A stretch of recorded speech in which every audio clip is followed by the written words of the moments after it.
Hey there, food lovers. Today we're diving into the fascinating world of food history.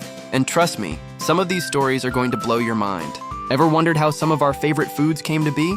Well, get ready for some absolutely incredible origin stories that'll make you see your next meal in a whole new light. Let's start with chocolate. You might think it was always the sweet treat we know today, but ancient Aztecs actually drank it as a bitter, spicy beverage and used cacao beans as currency. Pretty wild, right? Next up is the humble sandwich. Legend has it that it was invented by the Earl of Sandwich in 1762, who was so addicted to gambling that he didn't want to leave the card table to eat. He asked for meat between two slices of bread and boom, the sandwich was born. Here's a surprising one.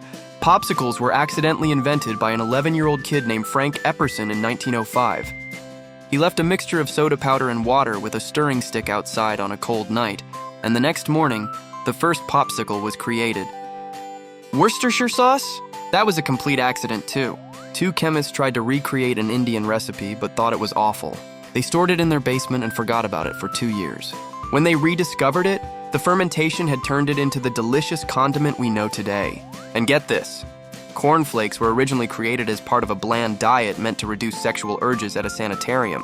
Yeah, you heard that right. Dr. John Harvey Kellogg believed that bland foods could help curb certain desires.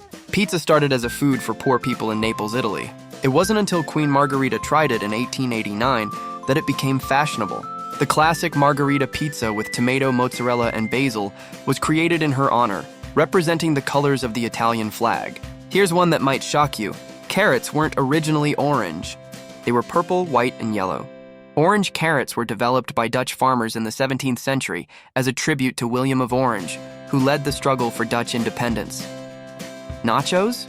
They were invented in 1943 by a Mexican maitre d' named Ignacio Nacho Anaya when he had to serve some hungry U.S. military wives after the restaurant's cook had already left. And coffee? Its discovery is credited to Ethiopian goats. A goat herder noticed his goats acting unusually energetic after eating certain berries. Those berries were coffee cherries containing the beans we now roast and brew. Last but not least, ice cream cones were created at the 1904 World's Fair when an ice cream vendor ran out of dishes and teamed up with a waffle maker who helped him roll his waffles into cones. Pretty amazing how some of our favorite foods have such unexpected origins, right? If you enjoyed these surprising food facts, make sure to hit that like button and subscribe for more fascinating food history. And hey, drop a comment below telling me which food origin story surprised you the most. Until next time, keep eating and stay curious.